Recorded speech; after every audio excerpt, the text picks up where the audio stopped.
Well, it's good to be with you all again. Not a lot of extra news from the city, the things we've told you over the last few days. One thing we'll be doing is we have a city council meeting coming up this Tuesday.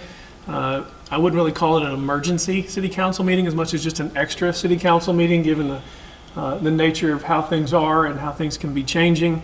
We'll be gathering together as a council on Tuesday with really one agenda item, and that is to look at the declaration that I put in play 2 weeks ago that we had a discussion about this past week, and then we'll sit down again on Tuesday and look at where we are, the things we might need to do.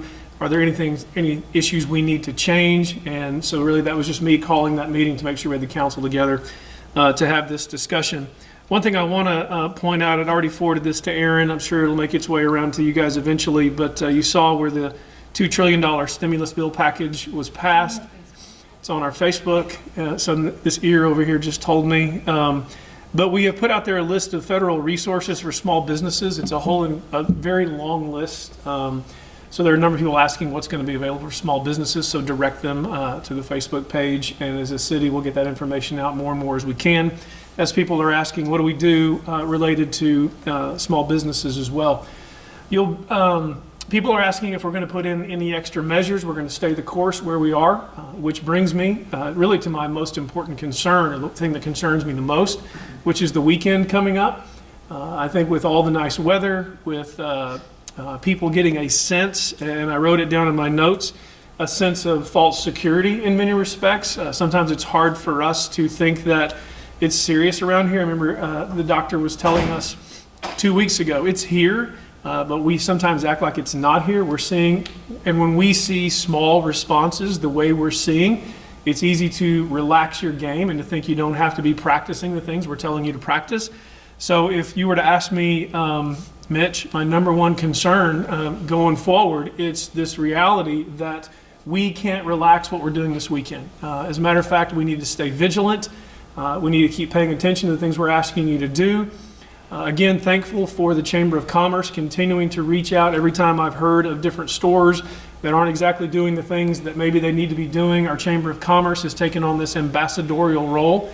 And I would turn that back to then saying the businesses have been very, very responsive to us. In fact, none of them have pushed back. None of them have said, oh, you're not going to tell me what to do. They've said, help us understand what we need to do. In particular, just yesterday, Lowe's, who we just went and talked to them, and the chamber did, and they said, help us do what we need to do. And so just a huge shout out to the businesses doing what they can do. But my concern again is let's just make sure over the weekend you're doing everything you've been told to do and continue to do, that you're practicing your spatial distancing, that you are not crowding the stores, that you're doing what the stores are telling you to do, and the restaurants are still doing a great job of dine in and carry out and so forth in this very difficult time. Brings me to my second major concern, which is, as everyone is aware, maybe you haven't been paying attention, but we're in the middle of an economic disaster as well. And so even this week, literally hundreds and hundreds of people have been called in or given notices that they've lost their jobs, which means in one particular case where I won't give you the number of layoffs, but it was in the hundreds, that many people lost their health care today as well, or yesterday when they were given these notices. What that should mean to us is a couple of things. Number one, we're in a community that's in a lot of distress. Number two, it's even more important that we practice taking care of our health in this arena, because if you're not practicing your spatial distancing, if you're not staying away from people and you just take it for granted that you feel great, the fact of the matter is you might be rubbing up against somebody who has nowhere else to go, who has no health insurance now, and the last thing you want to do is be responsible for cratering the rest of their life and their health because of their economic situation. So we have to continue to take care of each other. In this season of Lent, when we're reflecting on sacrifice, we have to be willing to make these sacrifices over and over again, even if we don't like it.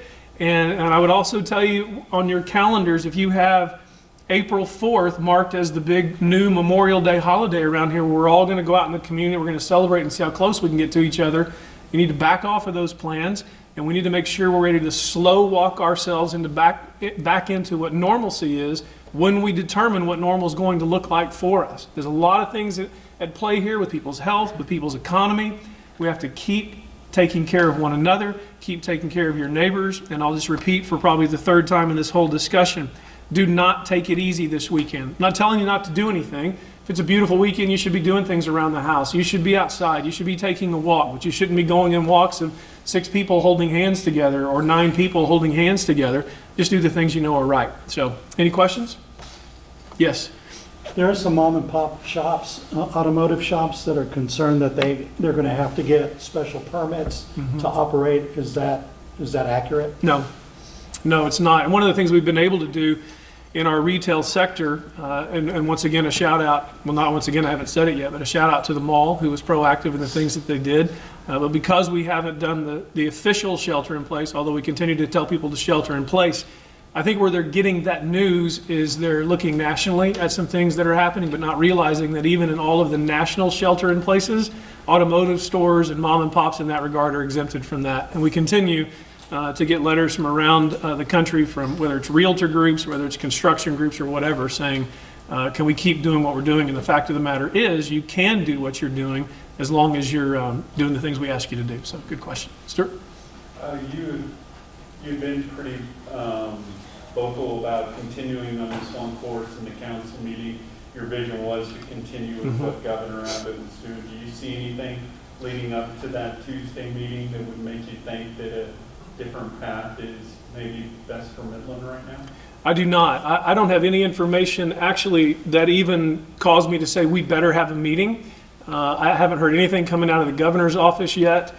I'm a little concerned about, although we're thankful for the way our president is handling things, I'm a little concerned that we could be getting a confusing message that we need to ramp things up as fast as we can, which we all feel that way.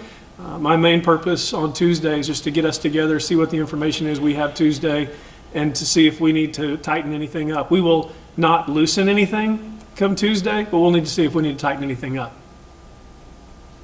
Have you seen any specific signs that people are relaxing? Not really. Sometimes it depends on the time of day. You know, you may drive by a grocery store, but then you realize they're doing the things that they need to do. I don't mark traffic as anything that would make me think that. I was talking to someone this past week who was in Dallas, who has a shelter in place, and they said 2 days after the shelter in place, the traffic was worse than it was 2 days before the shelter in place. And most of the time people are driving to go get somewhere essential. So I don't have a direct, really evidence. I just know our people well enough to know that sometimes we forget the weekend doesn't mean the crisis isn't still here. Yes. In the event that bars open on the over the weekend, will there be any This weekend or the next? This weekend or the next weekend, will law enforcement visit those establishments? Yes, they will. There's no reason, there's nothing that has changed related to bars or restaurants. So any bar, which is where we've had a couple of complaints specifically about a couple, if they continue to defy the orders, we'll go make sure that they're obeying the orders. Did you have